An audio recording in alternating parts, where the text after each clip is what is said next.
За сэтгэлгээ бүлгийн бичлэг C1 гэдэг бичлэгийг оруулж байна.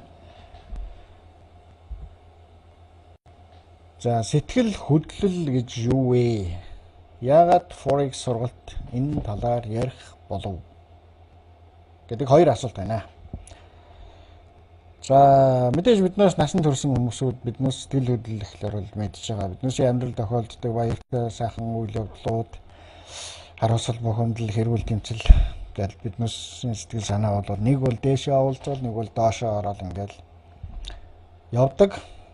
Энээс болоод биднээсийн бодол санаа өөрчлөгддөг, биднээс хийж байгаа үйлдэлүүд өөрчлөгддөг. За энэ үйлдэлүүд маань арилжааны талбарт бас тодорхой хэмжээгээр нөлөөлдөг. Тэгэхээр энэ тухай бол биднээс ярих болно. За хоёрдугаар асуултын хувьд болохоор Forex арилжааны амжилт маань ерөөсөө сэтгэлгээ, аргачлал, менежмент гэсэн тулгын 3 чулууртай гэж яриад байдаг. Тэгэхээр тэр сэтгэлгээ гэдэг хэсгийг одоо ойлгохын тулд биднээс бас энэ сэтгэл хөдлөл гэдэг юмыг бас дурдж ярих хэрэгтэй болж байгаа юм л да. За ингээд цаашаа явъя.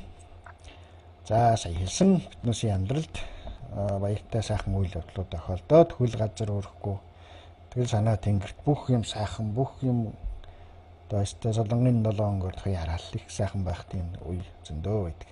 Тийм үед биднээс бас хийж байгаа үйлдэлээ хянах чадварыг алддаг байна. За энэ дээдлийн хэсэг нь сэтгэл хөдлөл одоо ингээ хийдэх өөрөх тийм ээ. Үр хөвгчлээ болох, гэр бүл болох, их мөнгө хожих, хийд мартуулах, шагнуулах. За тэгэл одоо тушаал дэвших, машин авах юу гэдгийг тэгэл хүний амьдралд бол та бүхэн мэдэж байгаа бох тийм ээ. Сэтгэл хөдлөлийг бол хит одоо хөөрөгддөг. За сошиал ертөнцөөс ч гэсэн хүн бас хит одоо сэтгэл хөдлөлийг бол авч болно. За нөгөө талдаа болохоор бас хэрүүл тэмцэл, атаажтай хөл хагцал, бухимдал янз бүрийн одоо асуудлууд бас бидний амьдралд тохиолддог. За энэ үйл явдлууд бол бас л биднээсийг юу хийж байгааг хянах тэр боломжийг зохих хэмжээгээр бас алдагдуулдаг гэдгийг хэлэхэд илүүдэхгүй. Иймэрхүү аимшигын дүр зурагтай болох тийм үе бол биднээсийн амьдралд байдаг. Иймэрхүү үеүүдэд арилжаанаас хол байх юм байна. За сэтгэлийн хит хөдлөлөөс болж бид хийж байгаа үйлдэл, ярьж байгаа зүйлээ өөрөөр хэлбэл өөрийгөө хянах чадварыг ямар нэг хэмжээгээр алддаг байна гэж. За энэ л биднээсийн хамгийн гол энд ярих гэдэг юм шүү дээ. Тэр амьдрал дээр болсон сэтгэл хөдлөл арилжааны талбарт авчираад өөрийгөө гүйцэд хянаж чадахгүй үедээ арилжаа битгий хийгэрэй л гэж одоо хэлэх гээд байна шүү дээ. За арилжаа хийхээр чартаа хараад суухдаа таны сэтгэлийг хөдөлгсөн зүйлүүдийг март. Зөвхөн арилжаатай холбоотой зүйлүүдэд анхаарлаа төвлөрүүл гэж байгаа. Тэгэхээр мэдээж тэр амьдрал дээр болсон янз бүрийн үйл явдал чинь бас чартны хард суугаад анхаарлаа төвлөрүүлэхээс хаад болно. Ямар нэг байдлаар нөлөөлнө. Тэгэхээр бол амжилттай арилжаа бас хийгээд сурахын нэг чухал зүйл нь бол та чартны хард суусанд бол хорвоог мартах хэрэгтэй. Хорвоогоос тасрах хэрэгтэй. За дараагийн бүлэг ярмаар асуудлууд бол хизээ арилжаа хийж болохгүй вэ гэсэн нэг тийм хэдэн зүйлүүд байгаа. Биднээс энийг сонсоход бол илүүдэхгүй. Хүн хэлэхээс нааш цаас жижигхээс наашгүй гэж нэг тийм үг гэдэг ч үлээ.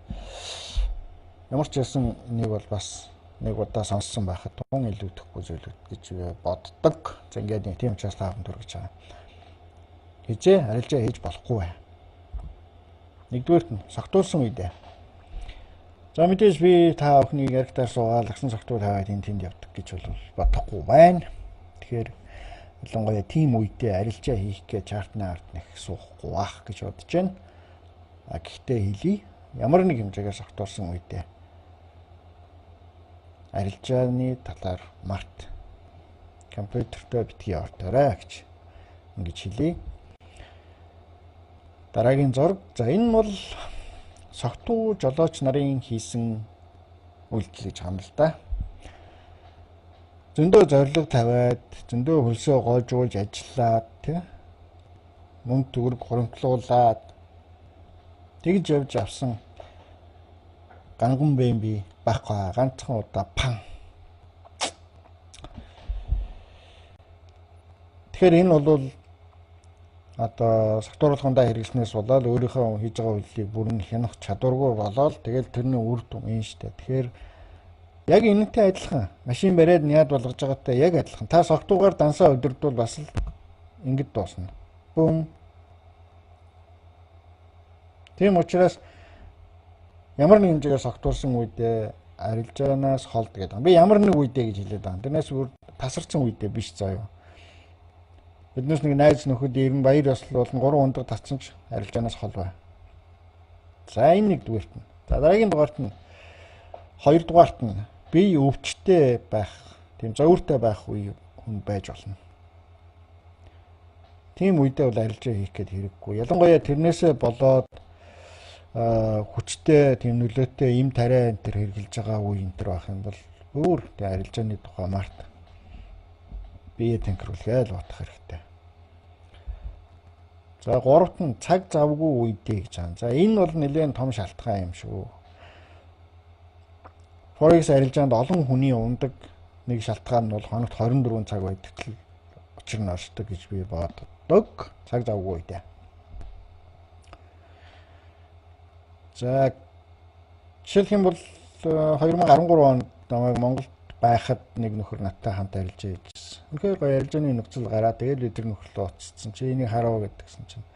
Харсан би өглөө арилжаа нээсэн.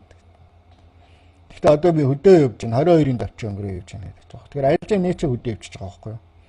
Хизээ тэр хүн эргээд компьютер интернеттэй газар очиод тэр арилжааг нээж харах юм бүү? Тэр үед нь юу болцсон байх юм бүү мэд.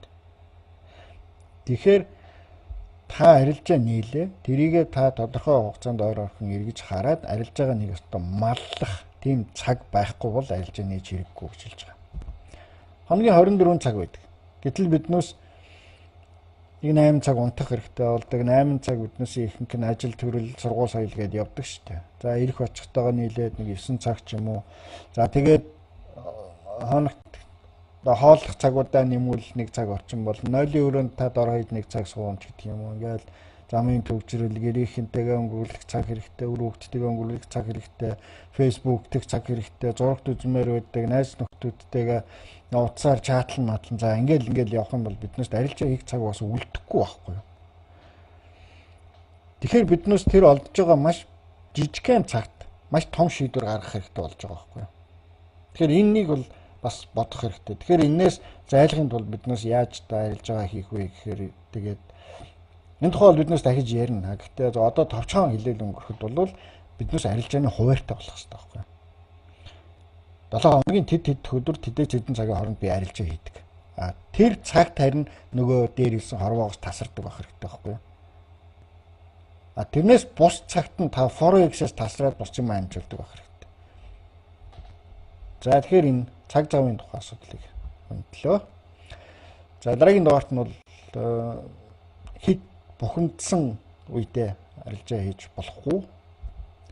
Одоо энийгэнтэй муудалцсны дараа ч гэдэг юм уу. Хэрвээ та хин нэгэн хүнтэй муудалцчаа тэгчин мартагдахгүй бодогдоод уурчин хүрээл яваад байгаа бол та тайвширч чадаагүй л байна гэсэн үг тийм. Тэгвэл та арилжаа их бэлэн биш байна л гэсэн үг. За мөн үнтэй яг адилхан эсрэгээр нь хэд баярлсан үедээ тийм. Бас сэтгэл санаа хөөрөөл догтлол тэнгэртэл яваад байгаа бол та галзар дээр бууж иж арилжаа хийх болоог байна л гэсэн үг. Тэгэхээр арилжааны тухай битгий тэг үедээ бод. За дараагийн 6 дугаарт нь хэн нэг хүн чамайг ямар нэгэн зүйл дээр бассан байж болно. Арилжааны талбарт тийм юм тохиолдох үе байж болно. Чаддгийн бол ял нэг муухай тий. Тэгэхээр нэг чаддгийн болох гал нэг үзээд ах хэрэггүй. Зүгээр тийм хүмүүсийг март заяа. Facebook дээр ч юм уу эсвэл тэгэл таньж мэддэг нөхөр, цуг ажилтдаг нөхөр гэр бүлийн гишүүдээс ч гэсэн тийм байж болно. Чи тэгээ чадах юм уу даа л гал ингээл. Тэгэхээр тийм үед нэг зүйлийг л бодох хэрэгтэй. Тэр хүн та хоёрын хооронд Forex-ийн тал дээр том зөрүү байхаа гэдгийг л бодох хэрэгтэй. Тэр хүн бол Forex-ийн тухай тийм сайн мэдлэггүй л хүн байгаа шүү дээ. Сонсоочгүй мэдээчгүй. Тэгэхээр тэр талаас нь бодоод тэр хүнийг уучлаад хүлээж авах. Тэгнээс ямар нэг үйлдэл битгий хий. Ямарлангуяа арилжааны талбарт ийм үйлдэлийг хийж болохгүй. За 7 дугаарт нь ямар нэг эргэлзээ төрж байвал биднээс менежментийн тухай ярина, аргачлалын тухай ярина. Яг ямар үед арилжаа нээх вэ? Гэт ингээд бүх юм ингээд биднээс ярина. Тэгтэл яг арилжаа нээх гэж суух үед чамд нэг мэдрэмж төрнө. Тэрийг чи өөрөө чагнах хэрэгтэй. Тэр юу вэ гэхээр аргачлалаа мөрдсөн, менежментээ мөрдсөн, арилжааны журман дээрээ бичсэн, тэрийгээ жийжилсэн, тэрийгээ хараа сууж идэг. Тэгтэл яг ингээд арилжаа нээх гэхээр чамд нэг багч гэсэн эргэлзээ төрөх юм бол тэр чинь сэтгэлгээ талаас ч ирж байгаа байхгүй, менежмент талаас ч юм биш, аргачлал талаас ч юм биш, сэтгэлгээ талаас ч ирж байгаа байхгүй. Ямар нэг хэмжээний эргэлзээ төрөх юм бол арилжаа нээх гээд хэрэггүй, зүгээр л орчих. Миний ном дээр ч байгаа, би бас хүмүүст хэлэх дуртай. Арилжаанд мөнгө алдснаас зүгээр л тэр арилжааны боломжийг л өнгөрөөчих. Дараагийн боломж хүрээл ирнэ шүү дээ. Тэгэхээр ямар нэг эргэлзээ төрж ивэл арилжаа нээх гээд хэрэггүй, зүгээр л орчих. За ингээд анхаарал тавьсан явдал баярлалаа. Энэ мэтлэгийг өгөр дуусгая. Тэгээд дараагийн мэтлэгээр уулзлаа. Баярлалаа.